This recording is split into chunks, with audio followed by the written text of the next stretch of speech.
এখানে আমাদের মেডিকেলের যারা স্টুডেন্ট ভাই ডাক্তার ভাই রয়েছে যারা ডিউটিরত ছিলেন সকলের সাথে কথা বলেছি, তাদের ঘটনাগুলো শুনেছি।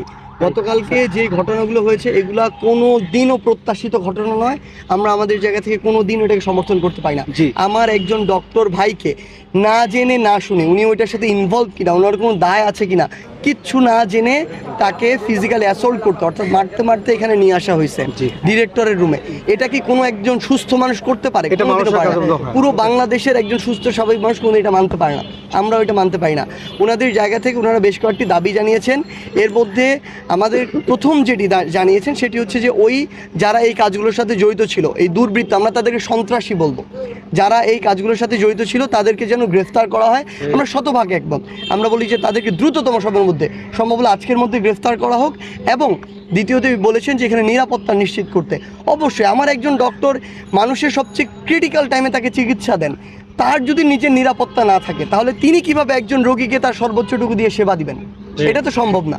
সেই জায়গায় তার সর্বোচ্চ যেন নিরাপত্তা নিশ্চিত করা হয় এবং হসপিটালের নিরাপত্তাটা যেন নিশ্চিত করা হয়, এটি একটি কথা বলেছেন। সো আমরা এই কথাগুলো শুনেছি এই জায়গা থেকে। আমাদের মাননীয় স্বাস্থ্য উপদেষ্টা আপা উনি এখানে এসেছেন, উনি সবার কথা শুনছেন, উনিও একইভাবে ব্যথিত আসলে এই জায়গাটিতে। তো আমরা চাই এটি দ্রুততম সময়ের মধ্যে হোক। এবং আমরা আমাদের জায়গা থেকে শুধু আমার ডাক্তার ভাইদেরকে একটি জিনিস অনুরোধ জানিয়েছি, প্রত্যেকটি ক্রান্তিকালীন সময়ে মহামারীতে তারা যেভাবে সব কিছু ভুলে গিয়ে, নিজের কথা ভুলে গিয়ে এই মানুষদেরকে সেবা করেছেন, সেটা করোনা বলি আর যে কোনো সময় বলি, ওই সেবাটা আসলে জারি রাখতে হবে। এই বাংলাদেশ সৃষ্টির পর থেকে আজকে পর্যন্ত কখনোই এমন হয়নি যে ঢাকা মেডিকেল ইমার্জেন্সি বন্ধ ছিল। আমরা তাদেরকে অনুরোধ জানিয়েছি যে আপনাদের সাথে যেটা হয়েছে আমরাও একমত, আমরাও সমব্যথী, আমরাও চাই দ্রুততম সময়ের মধ্যে বিচার হোক, কিন্তু অনুরোধ জানিয়েছি যেন ইমার্জেন্সিটা খুলে দেওয়া হয়। কারণ এমন অসংখ্য মানুষ থাকে যারা আসলে আমাদের মতো তাদের সাথে সমব্যথী, কিন্তু তারা আজকে যদি ইমার্জেন্সিতে এসে মানে নেসেসারি যে চিকিৎসা হঠাৎ প্রয়োজন বা ইমার্জেন্সি প্রয়োজনটি না পায়, যদি তার সাথে খারাপ কিছু হয়ে যায়, আল্লাহ না করুক, এটা তো আমরা আসলে নিজেদেরকে, আমি জানি আমার ডাক্তার ভাইরাও তারাও নিজেদেরকে এই বিষয়ে তখন আসলে ক্ষমা করতে পারবেন না। সেই জায়গা থেকে আমাদের এটি চাওয়া আসলে যে ইমার্জেন্সিটি খুলে দেওয়া হোক। আমাদের তাদের সাথে কথা বলে মনে হয়েছে দ্রুত হয়তো এটি খুলে দেওয়া হবে, আশা করি।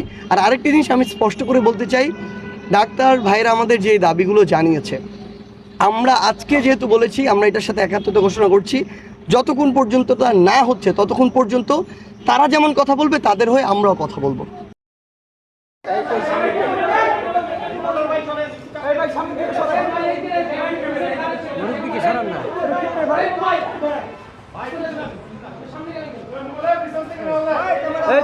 যমুনা